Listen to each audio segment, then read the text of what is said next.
Assalamualaikum warahmatullahi wabarakatuh. Pada kesempatan kali ini, Islam Fisabilillah akan membahas tentang yang dilakukan iblis saat hari raya. Tanpa berlama-lama kita langsung saja ke kisahnya. Tak hanya saat bulan Ramadan, di hari raya Idul Fitri Rasulullah Shallallahu Alaihi Wasallam pun menganjurkan umat Islam untuk berbuat kebaikan. Jangan hanya terlena dengan euforia Lebaran yang membuat seseorang itu sampai lupa diri.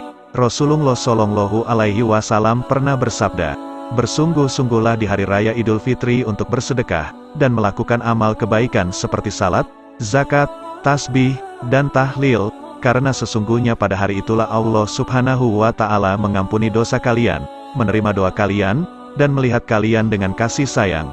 Merujuk dari hadis tersebut, Rasulullah Shallallahu Alaihi Wasallam mengingatkan umat Islam untuk tidak melewatkan berbuat kebaikan. Untuk berbuat kebaikan bisa dalam bentuk apapun, termasuk berzakat sebelum Idul Fitri, bersedekah kepada sesama, silaturahim dengan keluarga, dan lain sebagainya. Mungkin sebagian orang lupa untuk berbuat kebaikan saat merayakan Idul Fitri. Disitulah godaan iblis bisa mengantarkan seseorang ke dalam jurang kemungkaran. Diriwayatkan dari Wahab bin Munabbih, Rasulullah Shallallahu Alaihi Wasallam menceritakan, setiap pagi di hari raya Idul Fitri ada golongan iblis yang selalu mengadakan perkumpulan bersama keluarganya. Di setiap perkumpulan mereka, perbincangan soal manusia tak pernah terlewatkan. "Wahai kekasihku, apakah yang membuatmu marah? Katakanlah agar aku bisa menghilangkan rasa marahmu," ucap salah satu iblis. "Tidak ada," jawab salah satu keluarga iblis. Kemudian ia melanjutkan jawabannya, "Akan tetapi karena Allah telah mengampuni umat Islam di hari raya ini, maka aku perintahkan kepada kalian agar membuat mereka terlena. Bujuklah mereka agar berfoya-foya dengan kesenangan syahwat, dan minuman keras, karena dengan begitu Allah akan memurkai mereka." Begitu jahatnya iblis kepada manusia, hingga membuat mereka lupa dan terlena dengan kebahagiaannya masing-masing. Salah satunya seseorang yang berfoya-foya saat Idul Fitri. Seperti makan besar tanpa berbagi, lelah berbelanja sampai lupa bersedekah, terlupa melaksanakan perintah Allah Subhanahu wa Ta'ala dan perintah Rasulullah Shallallahu Alaihi Wasallam. Dan berikut ini adalah 5 cara Rasulullah merayakan Idul Fitri yang patut kita teladani. Hari Raya Idul Fitri merupakan salah satu momen perayaan yang selalu dinantikan oleh seluruh umat muslim. Idul Fitri tidak lain adalah perayaan hari kemenangan setelah menahan hawa nafsu dan berbagai hal buruk selama bulan Ramadan, semata-mata hanya untuk beribadah kepada Allah. Hari Raya Idul Fitri ini dirayakan dengan menjalankan ibadah sholat Id bersama-sama di pagi hari. Selain menunaikan salat Id, terdapat beberapa amalan lain yang dapat dilakukan saat perayaan Idul Fitri. Dalam hal ini Rasulullah Shallallahu Alaihi Wasallam mempunyai kebiasaan, ia melakukan setiap kali merayakan Idul Fitri seperti memperbanyak bacaan takbir menjelang Idul Fitri, memakai pakaian bersih dan rapi, makan sebelum salat Idul Fitri, hingga bermaaf-maafan. Beberapa cara Rasulullah Shallallahu Alaihi Wasallam merayakan Idul Fitri ini dapat diterapkan dalam setiap perayaan Lebaran.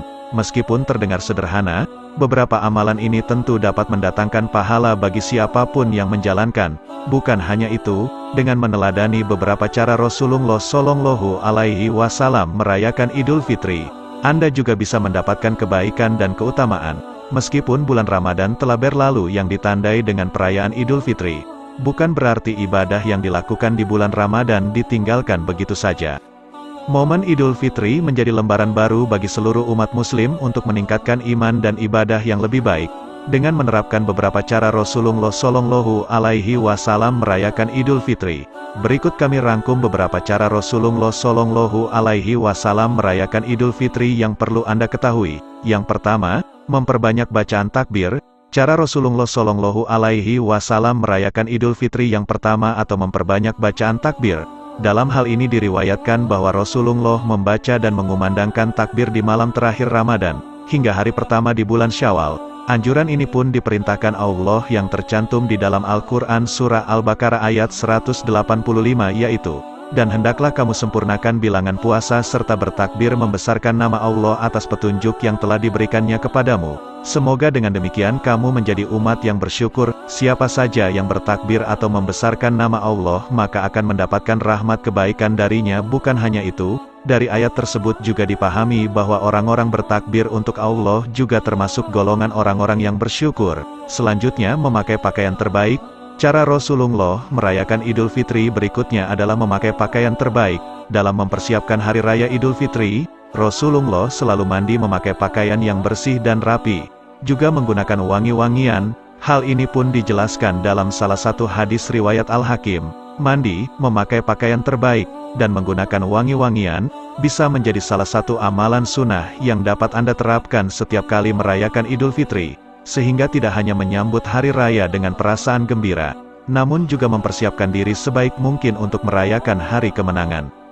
Setelah melewati bulan Ramadan, beberapa amalan sunnah ini tentu juga memberikan keutamaan dan kebaikan bagi umat muslim yang menjalankannya. Selanjutnya adalah makan sebelum salat Idul Fitri. Cara Rasulullah merayakan Idul Fitri selanjutnya dengan makan sebelum melaksanakan salat Idul Fitri. Seperti diketahui bahwa terdapat anjuran untuk mengkonsumsi makanan terlebih dahulu sebelum kerjakan salat sunnah Idul Fitri. Di pagi hari berpuasa di hari raya Idul Fitri diharamkan bagi setiap umat muslim. Bagi umat muslim yang berniat tidak puasa pada saat Idul Fitri justru akan mendapat pahala, seperti saat orang berpuasa di hari-hari yang tidak dilarang. Dalam hal ini Rasulullah biasanya mengkonsumsi buah kurma dalam jumlah ganjil sebelum berangkat menunaikan ibadah sholat Idul Fitri. Hal ini pun disebutkan dalam hadis riwayat Ahmad dan Bukhari. Pada waktu Idul Fitri, Rasulullah Shallallahu Alaihi Wasallam tidak berangkat ke tempat salat sebelum makan beberapa buah kurma dengan jumlah yang ganjil. Hadis riwayat Ahmad dan Bukhari. Selanjutnya melaksanakan salat Idul Fitri. Melaksanakan salat Idul Fitri juga menjadi salah satunya. Rasulullah Shallallahu Alaihi Wasallam merayakan Idul Fitri yang biasa dilakukan. Rasulullah melaksanakan salat Idul Fitri bersama dengan keluarga dan sahabat-sahabatnya, baik laki-laki, perempuan, hingga anak-anak. Saat menuju tempat salat, Rasulullah sengaja memilih rute jalan yang berbeda saat pergi pulang dari tempat salat. Ini menjadi salah satu anjuran sunnah yang dapat mendatangkan banyak pahala. Selain itu Rasulullah biasanya mengakhiri pelaksanaan salat Idul Fitri saat matahari sudah berada setinggi tombak, atau sekitar 2 meter. Dan selanjutnya adalah mengunjungi rumah sahabat. Cara Rasulullah merayakan Idul Fitri yang terakhir dengan mengunjungi rumah sahabat. Dalam hal ini Rasulullah mengunjungi rumah sahabat dengan tujuan untuk memelihara silaturahmi yang baik. Begitu pula dengan para sahabat yang turut berkunjung ke rumah Nabi untuk bersilaturahmi. Selain bersilaturahmi, Rasulullah dan para sahabatnya juga saling mendoakan agar ibadah Ramadan yang dilakukan diterima Allah, dan hari-hari setelah Ramadan dapat dijalani dengan baik. Tradisi berkunjung ke rumah saudara dan teman saat Idul Fitri ini pun masih berlaku pada masyarakat saat ini, seperti suatu budaya yang selalu dilakukan untuk sama-sama merayakan hari raya dengan penuh rasa gembira dan kedamaian. Ini juga menjadi kesempatan bagi umat muslim kumpul bersama keluarga dan teman, di momen yang penuh kehangatan. Wallahu a'lam bishawab. Alhamdulillah saudara seiman, semoga kisah ini dapat menambah ilmu dan menambah ketakwaan kita kepada Allah Subhanahu wa Ta'ala. Assalamualaikum warahmatullahi wabarakatuh.